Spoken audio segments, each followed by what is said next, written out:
and I'm going to be drawing on all of our speakers and all of you as partners as we improve our services.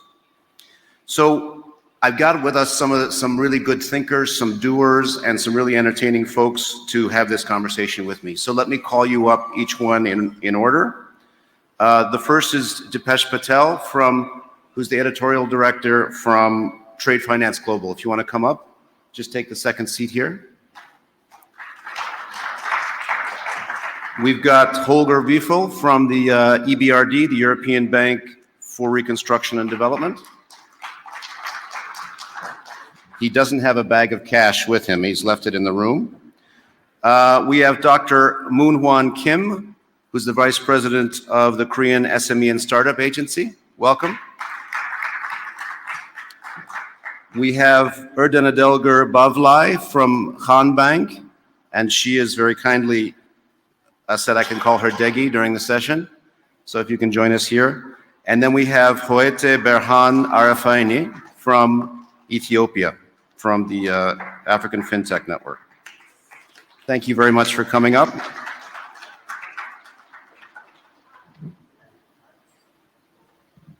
So I want to set the stage briefly, and then I want to get immediately to talking to these folks. So we hear very large numbers about the gap in financing for small business. So IFC has estimated that gap is $5 trillion if small businesses are to realize their contribution to the SDGs. In a report that ITC did last year, we estimated just on the investment side, another $1 trillion would be necessary. So whichever figure you want to use, I think we all understand this gap is significant. We also know that the gap has been potentially increased because companies have faced COVID, which has drawn down their reserves, and also because companies are being faced with significant additional investments in order to become sustainable, in order to become digital. So let's say the requirement goes even higher. So with that backdrop, I think we can also say that this has been an issue in our careers for decades, and we've learned a lot. There are many cases that work, and you've got people here who are going to share some with you. So it's not all dark, and the gap can be closed. I think we can do things that are transformative, and that's going to be a little bit the theme. Not only are we going to talk about what we've done individually, but how we can connect to each other to be more transformative and to get to scale. So in this first round of questions, and so they know eventually I'm going to ask them, what can we do together? But that won't be the first question. In this first round, I'm going to ask them in many ways to set the stage and talk to us about some good initial examples and to get us inspired. But first, Dipesh, you're editorial director at Trade Finance Global. You're in a lot of conversations about financing and multi-stakeholder initiatives. So I wanted to ask you to set the stage for us. What are some of the big drivers, or going to be some of the big drivers over the next few years in financing? And that will help us discuss how to react to those. Thank you very much, Robert. And yeah, as mentioned, I'm editor at Trade Finance Global and host of the podcast Trade Finance Talks. We should definitely collaborate. And thank you very much to the International Trade Center, the government of Mongolia, and United Nations Mongolia for putting on such an excellent WEDF conference. And also congratulations on putting on such a diverse panel.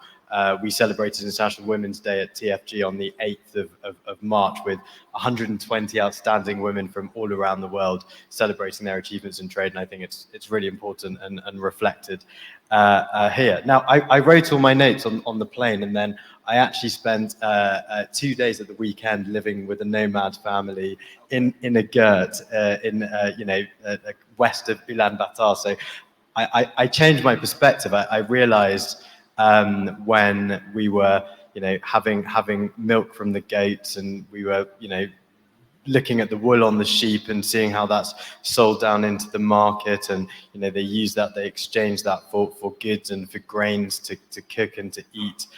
They sell and they use their manure for renewable energy to heat the yurt, and it kind of made me realize trade makes the world go round, and as the ED said earlier, even if trade routes change, governments can put on certain initiatives, trade will still find its way around, and the finance will often follow. And I think throughout this conversation, I think I'll jump to the conclusion.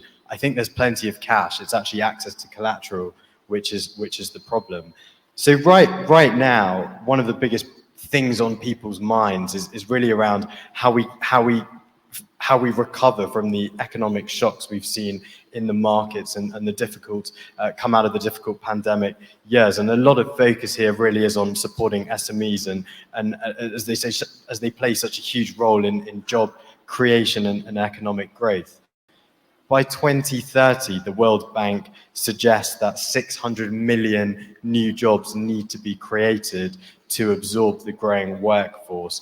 And you can see that here in Ulaanbaatar, such a young population, 7 out of 10 of all the jobs created are going to come from SMEs.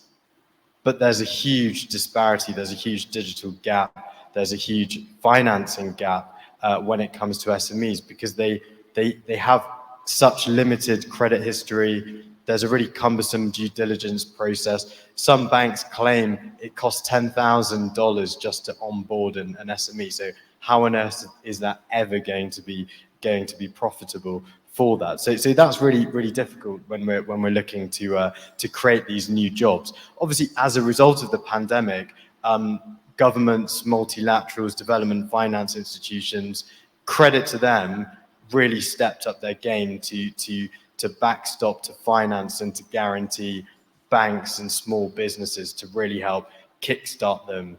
I guess the problem with that is we've seen a bit of a delay in terms of as that backstop gets pulled, credit tightens. We've also got the inflationary pressures we're seeing. So now, 2 or 3 years on, we're really seeing that crunch time for SMEs. And I was going to reel off a load of examples: the EU Single Market Programme, 4.2 billion euros, the Access to Finance and Economics project in Mozambique, $300 million, Canada providing $1 billion annually. That's all been good. But I think there's a bigger issue when it comes to access to finance, and we're going to talk about digital transformation and various other pieces that are going to help bridge that gap. Many of you will have heard of the oft-cited $1.8 trillion trade finance gap, and I'm guilty about writing about it a lot. It's probably 2 to 3 times bigger than that, because that number was actually produced before the pandemic. So there is a huge gap, and I guess the other issue is, from an MSME perspective, it's even greater, because they face many more challenges than some of the well-served larger corporates. And looking at recent months, some of the large commodity traders have not exceeded their expectations of being kind of credit worthy. I won't talk about nickel. I'm going to talk about the 3 themes. So digital transformation, digitizing trade finance processes and documents really does have huge benefits, but it's being held back by quite outdated, cumbersome legislation. We did a white paper with the WTO and the ICC a couple of years ago with 56 projects using blockchain to kind of digitalize trade finance, and I think around half of them have failed since then. So take that as you will, but these companies do need to have proper business acumen and a business model to actually succeed and really address the digitalization problem. But I know we'll talk about that later on. The next major driver is sustainability and ESG considerations. Now, I'm going to be honest here. I think a lot of it has been a box-ticking exercise, especially when I look at it with a kind of Western view. Actually coming here and speaking and hearing the president speak, I think there is a genuine need. But whatever, it doesn't really matter. It's actually forcing innovation, it's forcing standards, it's forcing reporting in the right way, which I think almost kind of unintentionally is helping fix that MSME trade finance problem, in my personal opinion. And then the last major force that I want to touch on is regional trade agreements. And we know about the African Continental Free Trade Agreement coming into force in 2019, and it's really catalyzing intra-African trade, and we'll talk about that later on. Mongolia benefited from expanding agreements in recent years with joining the Asia-Pacific Trade Agreement in 2020. So this again is creating lots of opportunities. But I think we have an issue around this creating a kind of cookie cutter approach to fixing the trade finance problem. I think what really needs to happen is we need to look at it from a very regional and very local perspective, because each market has very different and nuanced challenges. You know, speaking to some of the SMEs in Mozambique, it's around accessing container deposits. You know, from a UK perspective, it's all around the legislative piece. So there are lots of different ways we need to kind of address the problem. So I think those are the three trends from my perspective. Very good. Okay, and there's a lot more to expand on that, but I think it's a very good start. And we're not going to ask Holger. You I think is coming after Depeche. You're actually representing EBRD in a regional context, so already you probably have something to say there. So you've heard the three trends he's mentioned, and you heard what he started off with, which is there's plenty of cash, so money is not the issue. It's access that is the issue. So I wanted maybe for you to react to that, and also maybe pick one of the challenges, which is sustainability, because I know you've got a new product on that you're actually maybe working with Degi on. So tell us a little bit about that product, and let's say how we get that cash to SMEs to help on the sustainability issue. Rob, thank you so much, and I think Deepesh did a fantastic job in terms of pointing out the three big obstacles or the three big challenges that we're facing today. You know, and yes, the cash is there. I think we just need to mobilize it. For us as a development finance institution, it is of utmost importance that we crowd in private cash.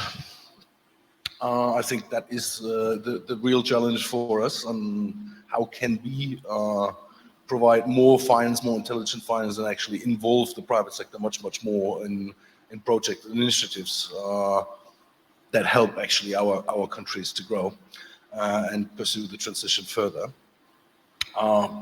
You mentioned the billions. I will spare the numbers as much as I can, even so that I'm a banker.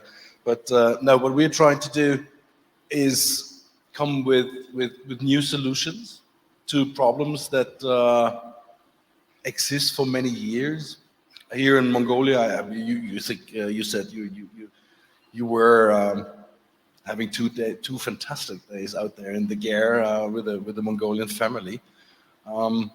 Maybe just one number. Yeah. Now we're exporting cashmere, in particular raw, from Mongolia.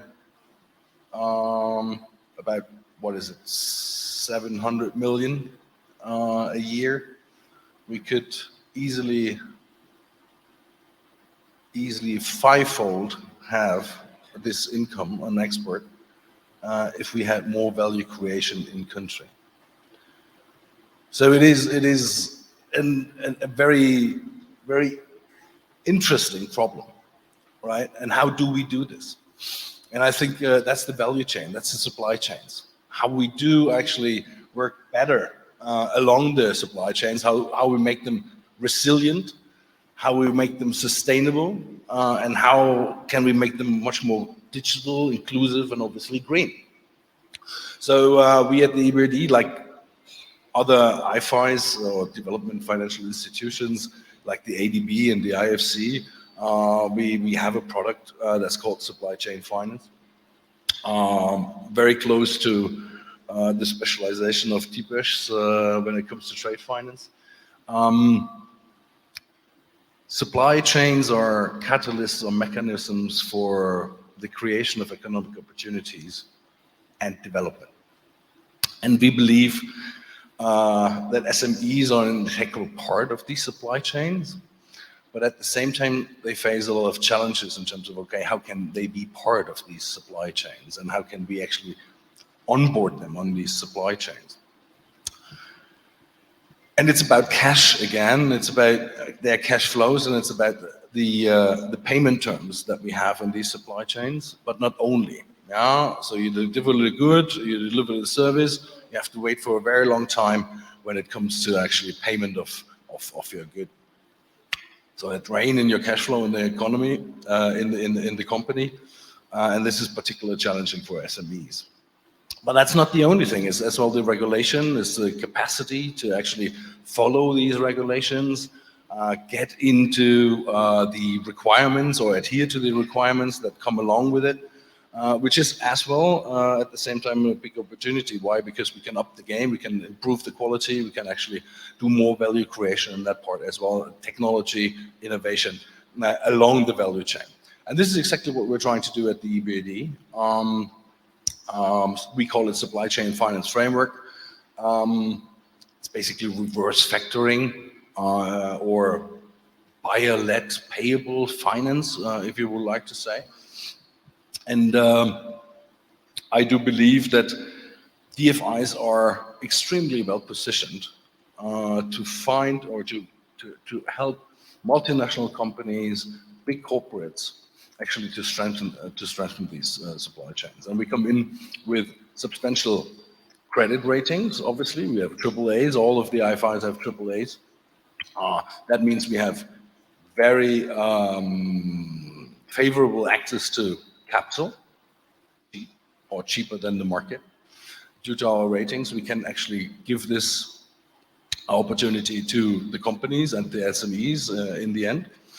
And obviously, we are endowed with a lot of donor funds that we can use either to mitigate our risks when we are going into these supply chains, or we can actually help in terms of technical capacity building to both the international, the multinational, and the supply chain actors, in particular the SMEs.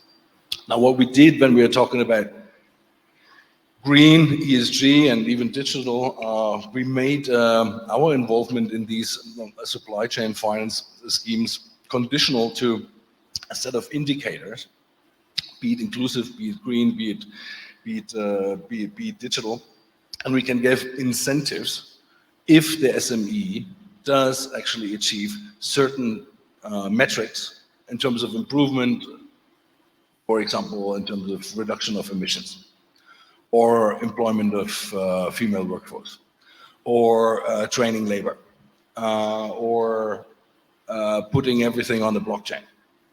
Okay, and like this, obviously, the access to finance again is getting more possible, more real for the SMEs as well. The SME itself basically gets the access in a supply chain through the buyer and is basically serving or piggybacking on this fantastic credit rating of a Nestle or a Rio Tinto or a big corporate company. I think that's something really important, in particular in this particular challenging times. Why? Because we have a little bit of a tectonic shift of supply chains all over. We are here in particular in Central Asia and Mongolia, the least economically integrated region of all. And I think there is a huge potential actually to deploy these type of new innovative products with an ESG angle together with our fabulous partner banks. And Degi is here from Hanbank today, and we're very proud of actually partnering with them, in particular going into this direction. Very good. Okay. So I'm going to come back to you on if there's money and if we know how to do it, why aren't we doing it more? So you can have a thought. But I think you made a really important point, which is it's not just the money, it's not just the banks. It's many things around that within the value chain and within the business environment. And we've got Dr. Kim here. He's representing the government of Korea, the Korean SME and Startup Agency. And they've done some thinking about how to create this positive environment for SMEs and how to make it easier for SMEs to access financing in Korea. So, Dr. Kim, can you tell us about that? Sorry, and then Dr. Kim will speak in Korean, and then we'll have it interpreted consecutively. Sorry, please go ahead. 네, 이제 우선 초대해 주셔서 감사드리고. Thanks for inviting me. 이렇게 번역을 통해서 하게 되면 좀 양해해 주시기 바랍니다. I apologize for I have to speak in Korean language and have to translate to in English. 파이낸셜 부분과 관련해서 저는 그의 어떤 정책 부분에 대해서 말씀을 좀 드리고자 합니다. I'm talking about the government policy in Korea for SME. 다른 어느 나라와 마찬가지로 한국에서도 주로 프라이빗 부분인 은행을 통해서 중소기업들이 자금을 조달할 한국의 좀 다른 점은 저희 한국이 이제 산업화 과정에서 대기업 중심의 그런 전략을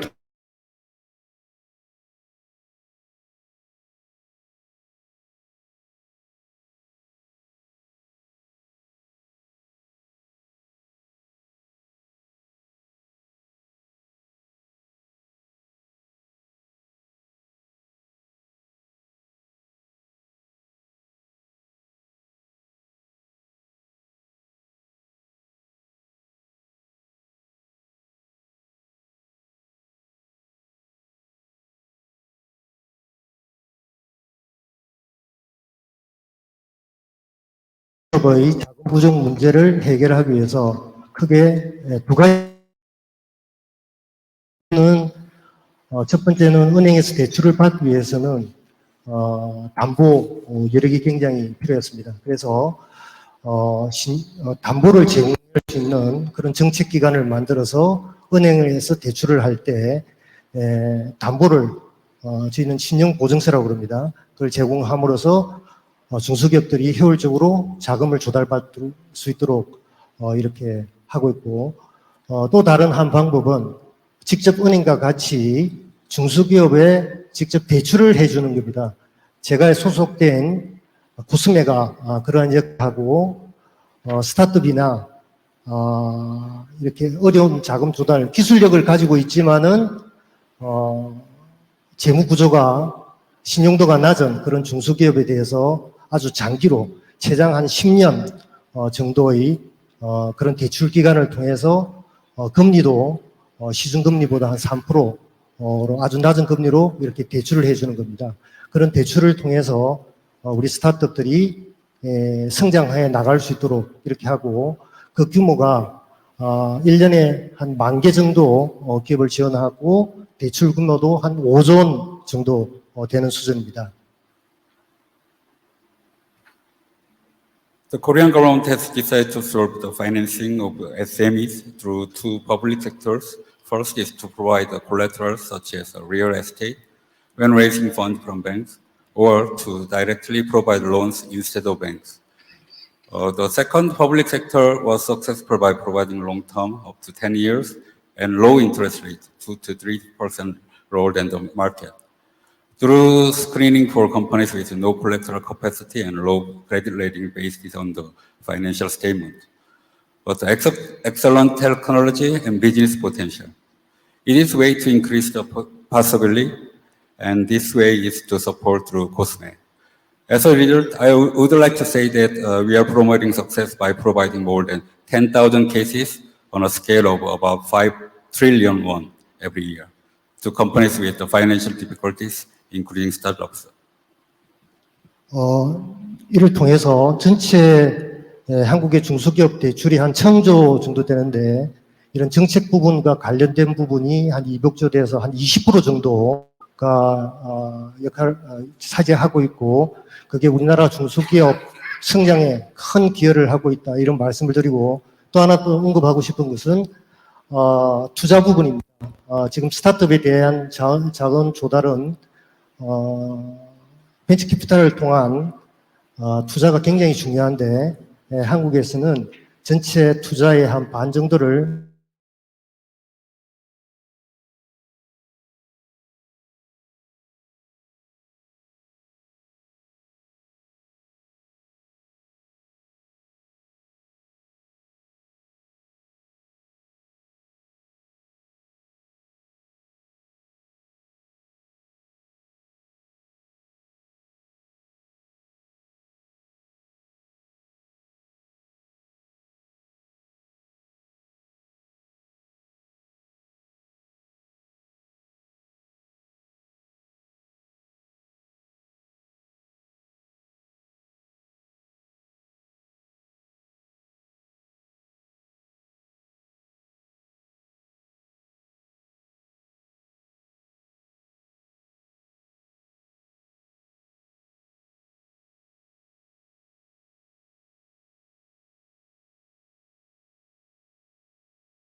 the good products and factoring business, and then on the basis of good corporate anchor, and then we can provide some unsecured lending to the small and medium enterprises as well.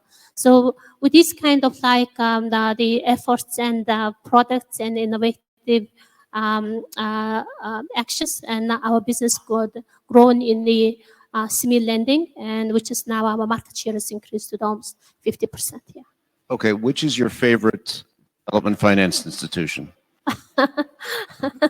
That's all of them, because I ever. Yes, there we go. Thank you So very much. because all they great. bring all of them in different angles, and and then also technical advisory is also they providing, and so we like all of them. Great.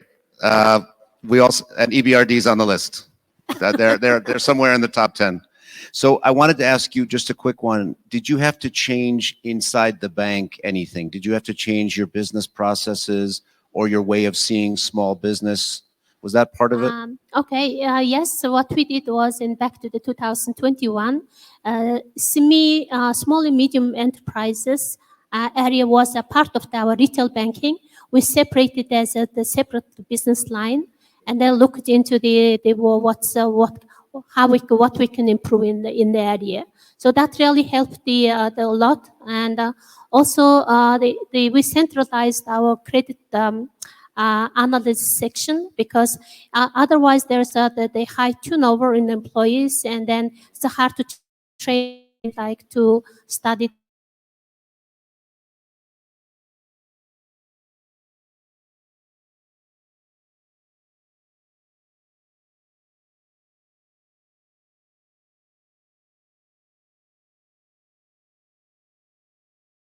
And then also we had provided a lot of employee training, and Hambank has an online platform, Hambank Academy, and through the academy we provided various training to our relationship managers, trade finance program, and some business advisories, and this kind of like the trainings are provided, and thanks to that our SME relationship managers advisory skills are significantly improved. Yeah. So I think that's really interesting. So Hoyte, I'm going to come to you because she's mentioning digital, but I wanted to point out a few things that you mentioned, which I think are really important for us to take on board.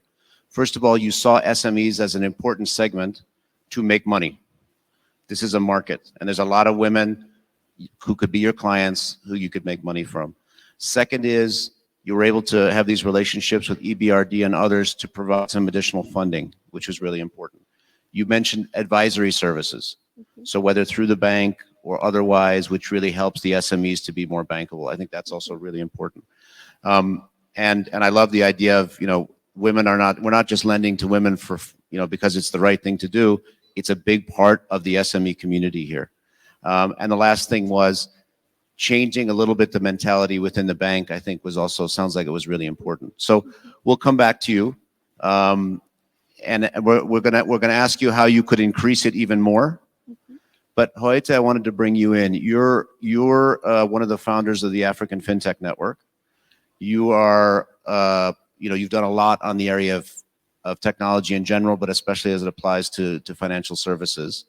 And I think Africa, although you'll tell us it's not one thing, there are many good examples there of the power of FinTech in terms of what it can do. So can I hand it to you to tell us a little bit about how FinTech can maybe help address some of the issues we've heard and maybe make financing more available to SMEs? Yes. I get asked a lot about African FinTech, and I always have to say, let me set the context that Africa is not one mass. So there are 54 different countries, all with different political, economic, and regulatory environments and appetite for innovation. Different levels of digital literacy, currency, language, custom. So when we're talking about African FinTech, I always say, I give the example of Wave, who ended up becoming the first unicorn from Francophone Africa, actually started in East Africa started in Kenya, and tried to move into Ethiopia, but the regulatory environment made it impossible for them to work, and ended up moving to Senegal, a small country compared to Ethiopia. Ethiopia's population is 120 million. Senegal at the time was 14 million, but ended up becoming $1 billion company out of Senegal. So that said, from a continent level, when we come to a sectoral level, fintech is the fastest growing segment on the continent right now. There's so many opportunities for leapfrogging. The amount of innovation that's happening in fintech in general makes this an incredible opportunity for the African continent. To give you an example, we went into Senegal. It was only 35% banked. Now 75% of all Senegalese adults have a Wave mobile money account. So there's an incredible opportunity there. On top of that, because a lot of African countries don't have legacy banking, we don't have credit cards typically, a lot of people are unbanked. But I mean, I can give you the example of Nigeria. Nigeria, 73% of the adult population have smartphones, but only 2% have credit cards. So we can completely bypass the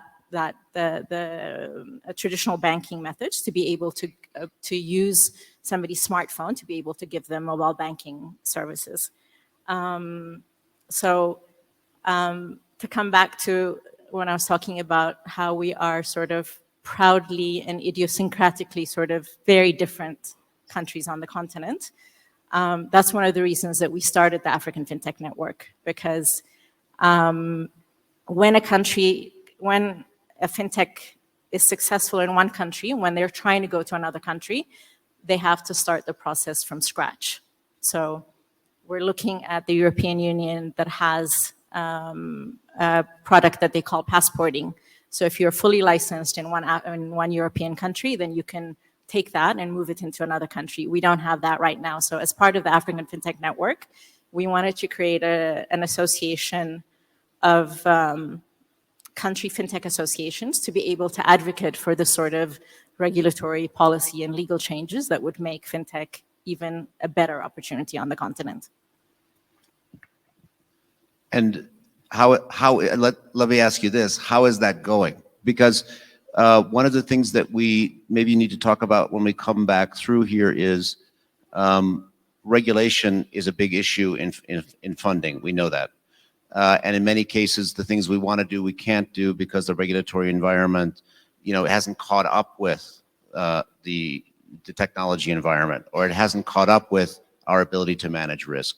So how is it going in terms of that FinTech network convincing governments to put in a FinTech-friendly regulation? It depends. It depends on which country you're. So Kenya is who taught the rest of the world how mobile money works. Mobile money M-Pesa has been going on in Kenya for over 10 years now, and it's you barely use cash when you're in Kenya. Everybody uses M-Pesa, whether it be on a feature phone or a smartphone. So, but then you can go into different regulatory environments. So, in Ethiopia and Nigeria, for instance, the regulation says that as a fintech, you have to work with the bank. So in Kenya, you can work with just a telco. So there are many places across the continent where you are either telco-led or bank-led.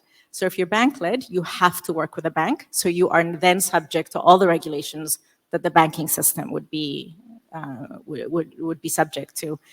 But that said, I think part of the work that we're doing with African FinTech Network is, showing regulators, benchmarking different aspects that work, harmonizing regulations so that they can see that allowing a fintech to do something innovative isn't going to bring the entire system crashing down, which is, I think, the biggest fear is for the regulator, for the central bank, is to make sure that the financial system is stable. And so when they look at innovative systems, they feel that is something that they typically wouldn't be able to regulate or wouldn't know how to regulate.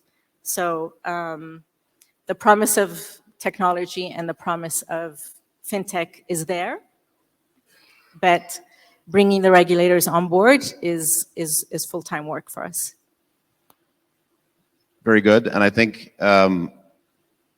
Dege can definitely relate to the fact that regulators are not necessarily easy to live with every day. Before I bring you in, Dege, I wanted to bring in Dipesh. One of the things that fintech allows the system to do potentially is to manage data much more efficiently, which could make lending cheaper. You mentioned some banks say it takes $10,000 to onboard every customer. If we're doing it at that rate, and some are saying this is going up because of new requirements, know your customer requirements, anti-money laundering requirements. So onboarding customers and managing their data is a big element in terms of ability to manage risk and just ability to manage costs. So tell me about how are we learning to manage that data better? Is there a way to reduce that cost? No. No. Hello? No. Try that one. In short, no and yes. Who here has eaten pine nuts since coming into Mongolia? Hands up. Okay, there's a few. I'll come back to that in a second. There are 4 billion paper documents lodged in the trade ecosystem right now. Obviously, hundreds of actors in each transaction. Data isn't just the key. It's structured, harmonized, interoperable data. So back to pine nuts. China's Mongolia's largest export partner, and after coal and copper, pine nuts are the third largest export from Mongolia to copper, and our partners at Trade Data Monitor provide us with the most recent data in the last 5 months, Jan to May 20.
Try again.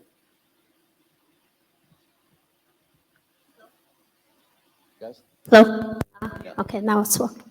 Okay, so our market share is now 50% already. So 10 times increase is the huge number. So of course, there is a possibility. And the bank side, I think oftentimes like people say that there's the access to the finance for SME is challenge. But then from the bank side, I would like to explain it a little bit from different angle, because the lack of the access to the financing is mostly related to like those SMEs are not the qualifying the requirements of the the loans, and has to be feasible because the banks are lending the depositors money. So there's that's why it has to be like the good lending and then able to repay it. And so for this kind of like SME support and to grow the SME business, I think there's a couple of things which we can do. Like investor-wise and DFIs, they are willing to support the fundings. And so banks, if they have found funding, so we also want to support the SMEs to grow more. And so in that case, the policymakers and the government, good strategy to support SME, and then also these kind of things are very much important.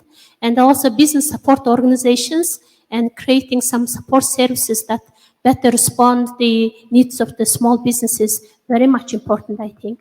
And from our statistics that we have been training a lot of SMEs in the past, like 1,500 women entrepreneurs. And then there was a common challenge that what we see is on the SME, the lack of the financial knowledge and which product is suitable for them. They have no idea about that.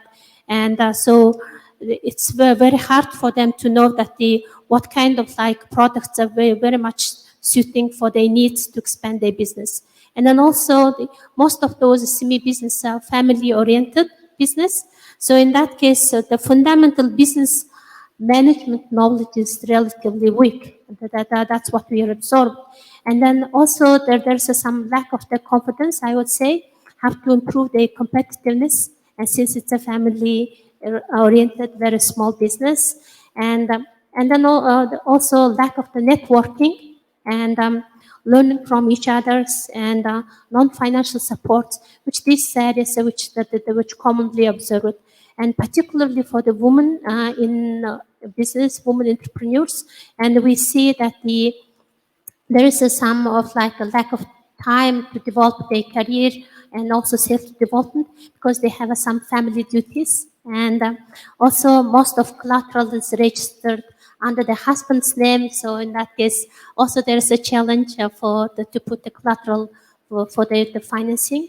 So these kind of things which need to also the SME owner itself also need to tackle.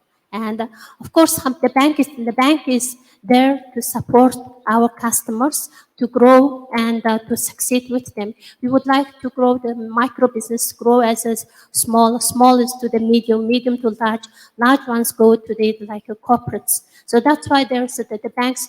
Oftentimes, like people think that the bank only provides the financial service, like payment and settlement and loan business or something like that. Besides that, also banks provide a non-financial services, which is a ham bank business incubator, and then they support those entrepreneurs and small businesses have to set up their business, have to write their business plan, have to develop their network, and so those kind of like advisories we're providing for free. Okay, that's interesting. So it's embedded in the cost of the lending. I think that's really, that's actually becoming much more common. And I think you make a very good point. If you were going to increase your lending by 10 times, you'd have to have 10 times more good companies to lend to. So I think there's an issue with the quality of the companies, them being bankable and being competitive. Mm-hmm. And I'm glad because that could be a role that ITC could play. Mm-hmm. We're never going to manage your money. I wouldn't trust us.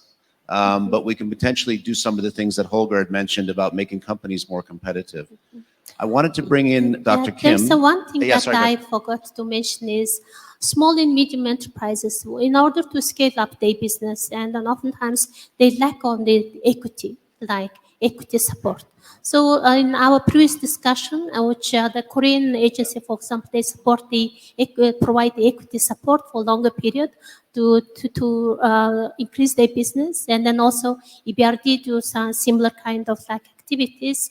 And if they have a sufficient equity, and then bank is happy to support them in an equal way on the debt financing as well. Yeah. Definitely, and that's also about structuring the company correctly so that you can Yes. actually see the quality there. Yeah. So, Dr. Kim, I wanted to talk to you. There's another segment that's also difficult to finance, and this is startups. So, how do we get funding to innovative ideas? How do we get funding to youth, to early entrepreneurs? And I know we work with you on a concept called the Youth Startup Academy. So I wanted to bring you in to talk about how you've been able to provide funding to startups, to youth-owned companies in Korea and beyond.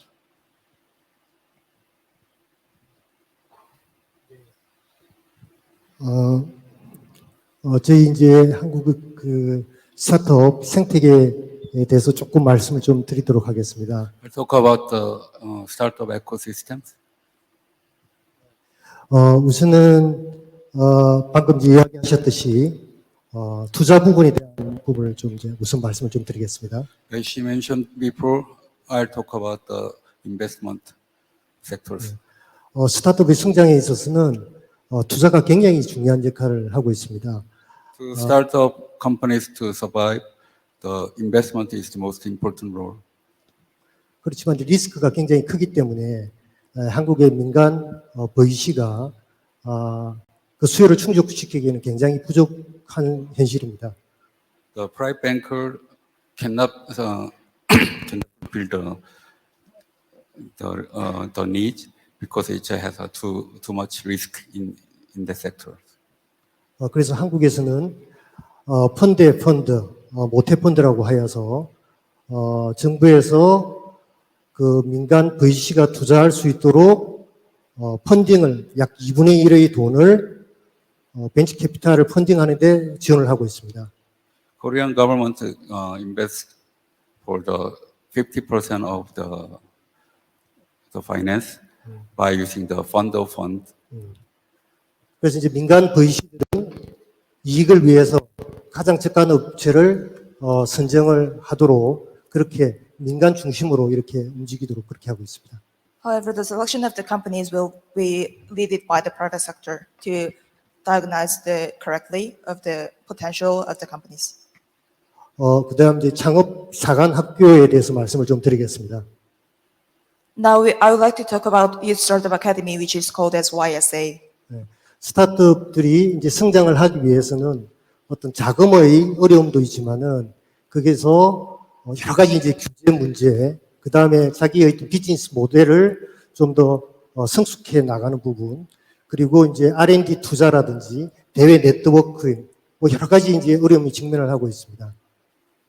Of course, budget is the primary issue of the startups. However, we would like to focus on the maturing business model and R&D, and also building network with the investors and other stakeholders. 그래서 한국에서는 이러한 목적을 위해서 우선은 대학의 창업 보육센터라는 명칭으로 각 기술 창업을 유도하기 위해서 창업 보육센터를 만들었고, 저희 중진공에서는 공공기관으로서 자금과 여러 가지 자원을 다 지원할 수 있도록 청년 창업 사관학교를 이렇게 지원을 하고 있습니다. So first, Korean government built a partnership with the universities to make a nurturing center for the startups. And then as a public sector, the COSME has made a YSA program to support the startups in the total. 이러한 이제 대학에서 여러 가지 좋은 기업들, 그리고 우리 이제 창업 사관학교, 우리 저 중진공에서 하는 창업 사관학교에서 많은 좋은 기업들이 나오고, 이걸 효율적으로 컨설팅을 하고 또 자금하고 연계, 저희 이제 중진공의 어떤 자금 연계, 조금 전에 말씀드렸던 모태펀드의 자금 연계를 통해서 굉장히 좋은 기업으로 이렇게 성장하는데 큰 역할을 하고 있습니다. So through the YSA program, we also give the consultings, but also we give the linkage to the parental fund that we mentioned before, and then this is going to be supporting the fund as well. 한국에 유니콘 기업이 한 30개 정도가 있는데 한 27개 정도가 이러한 보육과 펀딩을 통해서 창출되었습니다.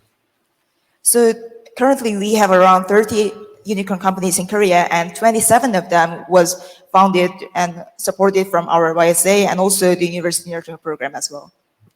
그리고 이제 벤처 기업들이 크게 성장하기 위한 미국의 나스닥과 같은 한국에는 코스닥이라는 시장이 있습니다.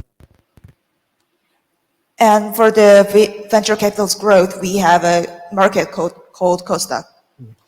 이 시장에 한 3년, 최근 3년에 한 217개 회사가 상장을 했는데 그 중에 한 66%, 한 200개사 이상이 이러한 펀딩을 통해서 성장을 해서 상장을 하게 되었습니다. So in recent 3 years, 210 companies made it to the stock market, and over 200 companies were through this program. 현재는 우리 스타트업이 직면한 한국의 어떤 시장이 좀 더 글로벌 시장으로 나가기 위해서 해외에도 이렇게 이제 우리 글로벌 센터를 만들어서 해외로 마케팅을 국내뿐만 아니라 해외에 나갈 수 있도록 그런 이제 정부의 어떤 지원을 하고 있고, 이번 이제 우간다와 같이 이러한 경험들을 외국에 전수하는 그런 사업들도 하고 있습니다. In terms of globalization, we have overseas offices called Global Business Center as a GBC, which are supporting overseas marketing for the companies to go through the overseas market. And YSA Uganda is also working to share our experience in startups building in Korea. 한국의 많은 스타트업 좋은 기업들이 이러한 시스템에 성장했듯이 개도국의 많은 스타트업들도 이런 프로그램을 통해서 같이 성장하게 나가기를 기대합니다. Just like we have built our startups in Korean market, we expect the developing countries to also adopt this startup system and also to get growth as well as Korea. Great, I think, and I think this is a great example of how to help early stage companies. So it's certainly not about loans at that stage. It's about investment, as you said, Dr. Kim. It's about smart money. It's about support, connection to research, and even infrastructure. And of course, Korea is not the same as Uganda, so that the program has to be adapted. But we've seen already some good results from this model, and we're really proud to be working with Cosme on it. I want to come to you. So we're hearing some elements of how this could work. So for more mature companies, we heard a little bit from Dege about what we can do maybe to improve their bankability and bring them in. For startups, we've heard a bit from Dr. Kim about how we can create, we can create a system around them that can help them grow up. And incidentally, there's a few unicorns in the group already, and we're hoping for Ugandan unicorns. That's a billion shillings, obviously. And then I want to bring you back in, Holger. Now, it all sounds great, but how do we do more of what you're doing? So one of the things that Dege mentioned is more lending could be triggered by more funding, and probably more agile and quicker funding, maybe from DFIs. So let me ask you this, how could you multiply your facilities by 10 times to support more lending? Thanks, Robin. I think what Degi meant, EBRD is the fastest deployment. Yeah? No, without joking, obviously Degi raised fantastic points. Yeah? But at the same time, we have to be mindful in terms of absorption capacity. Yeah. Yeah? Degi spoke very well about it. Handbank, and we are very proud of their non-financial services. They know if they want to lend more to the same person, they need to grow together. And I think that is an impediment in terms of how we can get good money, intelligent money out to SMEs. Mm-hmm. So it's not only more to the same. Yeah. Deggy as well mentioned, okay, there are underserved populations and underserved segments and sectors within our economies. I think it's absolutely fabulous that they have the Women in Business program together with us. We do a lot in terms of capacity building, networking, mentoring, do a lot of these things as well online, digital, give the female entrepreneurs actually the means to do that. Youth is another big issue. Yeah, Patish mentioned that we have, I think, 60% of Mongolians are under 35. Hell of unemployment opportunities need to be created. Hence, we as an international financial institution, as others, are launching youth programs, are launching skill programs. We had our annual general meeting just now in Samarkand, and it was probably one of the most prominent and most important one in the history of the EBRD in the last 30 years. Why? Not only because that obviously we are fostering our support to Ukraine, but as well that we are enlarging into sub-Saharan Africa, and that we are actually increasing our capital. Increase of our capital will allow us to raise more money, will allow us to then deploy more. Pretty much the same what the World Bank has been asked just recently.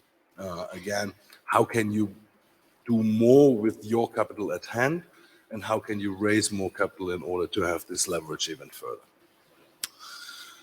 The EU for us, the European Union and the European Commission is a very important donor to the EBRD and to other IFIs in this landscape. And the EU actually launched the European Fund for Sustainable Development, and it's a guarantee fund, it's the EFSD Plus, and that's again yet a new instrument that we as international financial institutions can use to deploy more and better money. There are multiple layers. What I do believe is that we need to be smart on all fronts. We need to be smart on Star Venture. We have the EBRD did just launched last year as well. Early stage startup, high potential startup program here in Mongolia. We've been here in Shark Tank. It has been aired on Mongol TV, prime time, Saturday evening, 8:30. Absolutely fantastic. We just on Monday launched actually the first angel club in Mongolia. So crowding in, again, money from the private sector, supporting startups, fintechs, you name them. Actually, there was a fantastic fintech, buy now, pay later, StorePay, some of the Mongolian audience might know. Absolutely fabulous. So these are all ways in terms of how we can actually deliver smarter money into the system. But the EBRD is the only international financial institution that does not only provide money. We are predominantly in the private sector, and we are the only international financial institution that touches SMEs directly. And I think this feedback, being close to the private sector, having a forum and communication with the actual recipients of this money will allow us ultimately to innovate much faster and much better as well. So I think sometimes what happens in our practice is that we are too detached from what we are actually supposed to be supporting, right? He's going out into the Mongolian wilderness, sleeping in a ger for 2 days. He's getting to know the country, right? We need to work closer with SMEs to understand their problems, their needs much better. And obviously use digital in order to speed up the whole thing and make it obviously in a way that we are carbon neutral, that we're going to net zero, and that we have this all done in a very inclusive manner. Yeah, rural areas. How do we crowd them in? How do we provide the services? How can we make them participate? How can we create these equal opportunities? I think it's very important. Great. So we, yes, I mean, there's another acronym you may not know. It's OPM. That's called Other People's Money. That's what we're trying to do with crowding in. We want to bring other people's money to help us succeed in getting our results. So more OPM through a lot of different ways. And I think that's you've mentioned it a couple of times. I think it is critical. How much leverage are we able to get with the work we're doing? So we're coming now to the end of the panel. And I think I implied this at the beginning, or maybe said it directly. And I think each one of you has reinforced that it's not one thing or one actor that's going to create this kind of transformative change that's going to get us to 10 times the lending that we're currently doing. So the other thing that I should disclose is that apart from Han Bank, which you're a future partner of ours, we've already partnered in some way or worked with you, Hoete, with Cosme, with EBRD. We signed, and we're very happy to have signed an LOI this week, and with Deepesh, longtime also partner. So what kinds of partnerships do you think we need to put in place? And more importantly, how do we make them work, to get to this 10 times lending? So let me start with you, Hoete. You've actually been trying to weave together some partnerships, even cross-border. So how do we do it?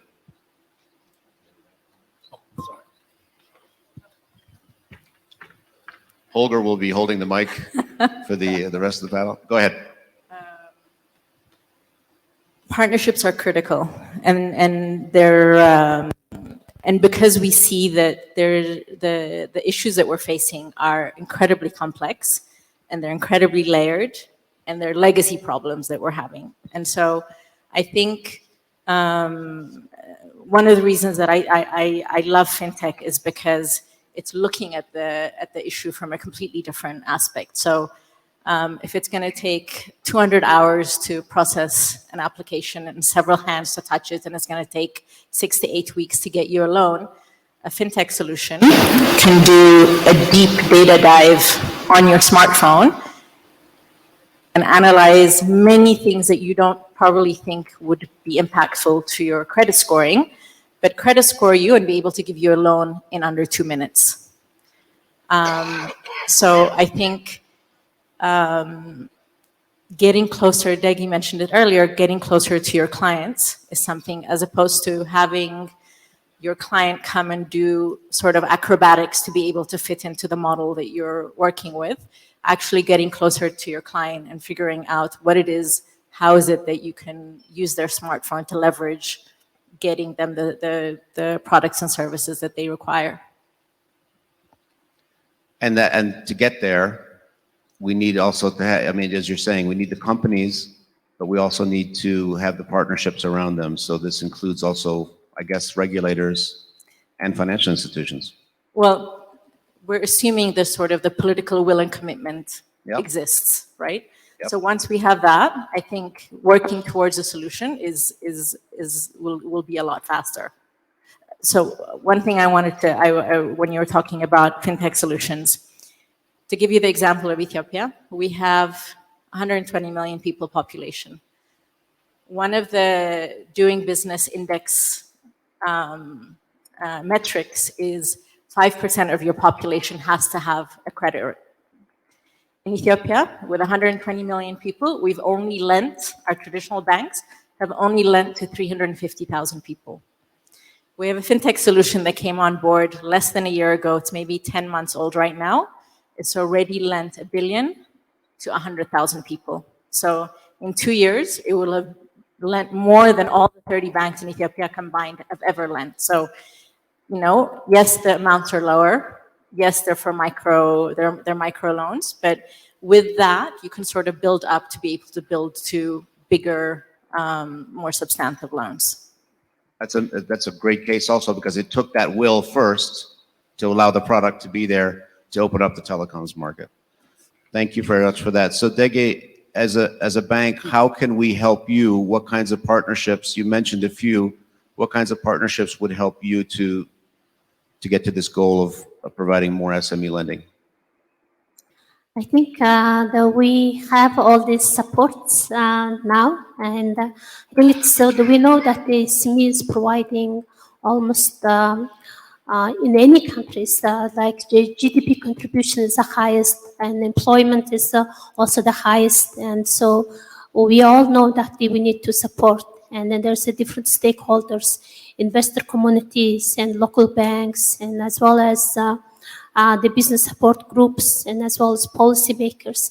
And everyone is understand their roles, and then so to support SMEs, there's many SME business can be grow themselves to the more bigger the businesses. And so I think it's not only financing issue, it's more of like providing advisories, trainings, networking, and the good policy supports, and which is that we mentioned about this credit guarantee funds and equity supports and these kind of things. It has to be the more collaborative approach. That's what I would say.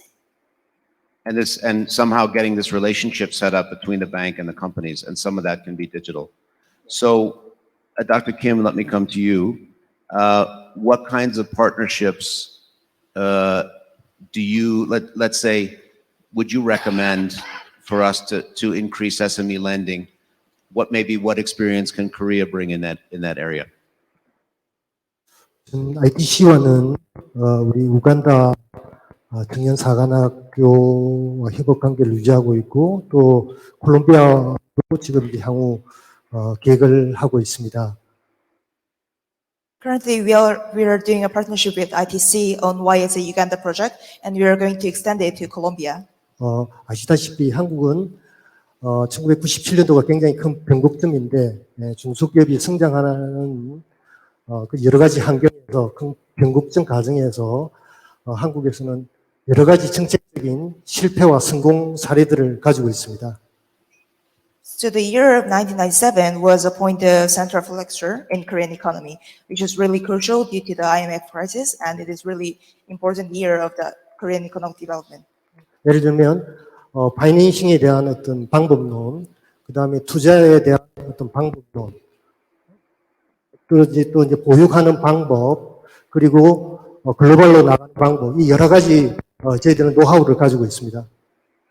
So based on that experience, we have know-how of the financing method, investment, training, and even globalization.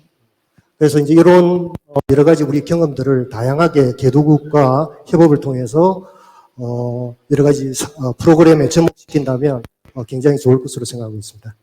So with this know-how, it would be really great if we can connect this know-how to the developing countries and their needs for the developing SMEs. Absolutely, and that's a role we're very happy to play. We're looking forward also to going to Colombia with you and to work more on sharing that model that's been so successful in Korea. Holger, you've mentioned some of the things, but what do you recommend in terms of partnerships? And maybe you can tell us, you've got a good partnership here with Hanbank. Why does that work? You know, what are the two key things you can tell us about partnerships that work? Well, I think that's it's the characteristics that just fit. You know, in a partner like Hanbank, we really found like-minded, by now friends, that have the same priorities, and that are always trying to push the agenda when it comes to innovation, when it comes to actually being more inclusive, when it comes to educating the market and being a very responsible lender to a very vulnerable credit group, or customer group. So I think that's absolutely fabulous. What we need more is to talk more. We just signed the letter of intent with you guys on yesterday, with Pamela. That was absolutely fabulous, and particularly in light of us going into sub-Saharan Africa. So we were concentrating on the former Soviet Union, Eastern Europe, as you know. Then we ventured about 10 years ago into the southeastern Mediterranean, so Middle East, North Africa. Now we just got the endorsement that we're going down there to Africa, and what we can observe is that DFIs don't talk. The international community doesn't talk. There is no exchange, there is no coordination. We spent 70 years on the continent, and we could have done much better.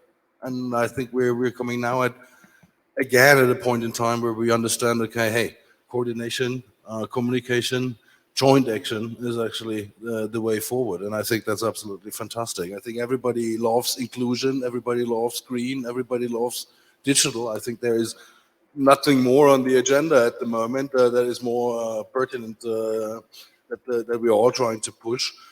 That's it. And we need good partners that are endowing us with technical assistance money. So our donors, the EU, our bilateral donors, that make all this good work that we're supposed to be doing happen. Very good, and we're really looking forward to going with you to Sub-Saharan Africa and expanding the lending. And I think it's interesting you say, the coordination is needed, and it is amazing how in many cases those conversations are not happening yet. So Dipesh, I'm going to give you the final word here. What would you recommend in terms of partnerships? How do we make all of these actors work together in concert? And as they said, it's complex, it's multi-layered. Where do we start? Thank you very much. And I guess in my very privileged position as editor, I get to speak to a lot of people from across the entire industry, and I am amazed at how little they talk to each other. In my head, everyone's kind of, you talk to the insurers, you talk to the DFIs. I'm like, yeah, you must know, you guys must talk every week. And they've never met each other, and it never fails to kind of surprise me. I guess kind of I concur with the rest of the panel in terms of talking, communicating, and also learning and understanding how all of the different kind of components talk together. I mean, you mentioned OPM earlier. I was thinking about opium and fraud actually, but we do need to get rid of the abbreviations, and we do need to we've got to assume that a lot of people might not understand some of the complex terms. We don't make it easy for ourselves as an industry. We invent new terms for financing every other week. But I think being curious is probably the best way to move forward, which is trying to really understand your transactions, your trade, your supplies, etc. Why do you as a bank need to understand why a bill of lading is relevant, and talk to the freight and port operators? And I know banks and freight operators don't really talk to each other. Why should you understand the international commercial terms rules, the Incoterms rules, what to use, what not to use, what your rights are as a buyer and a seller? What is being insured? Do you understand the policy you're actually taking out? It's like it's like house insurance. If I leave my flat and I leave my door on latch or open and someone breaks in, of course I'm not going to be able to make a claim if someone burgles my flat. And really understanding that detail is so important. And if you don't understand, ask the practitioners, the policyholders, your bankers what that means, to try and actually understand it in layman's terms. I think that's my conclusion. Great. So I think we're now wrapping it up. I really enjoyed the conversation. So thank you, Hoete. Thank you, Degi, Dr. Kim, Holger, Dipesh. I think we see how we can fit together. We've got some good advice in terms of sharing know-how, getting the conversations going, combining different areas. It's not just the money, it's services, it's other areas. And it's also working together to make sure there's a good regulatory environment and bringing in tech as well. So thanks again. And now I guess I hand it back to somebody else in the room. Are we going to break? Yeah, sorry. So it's now a networking break, and we should be back at 5 after. So thanks, everybody. Give your panel here a round of applause for all the expertise they shared.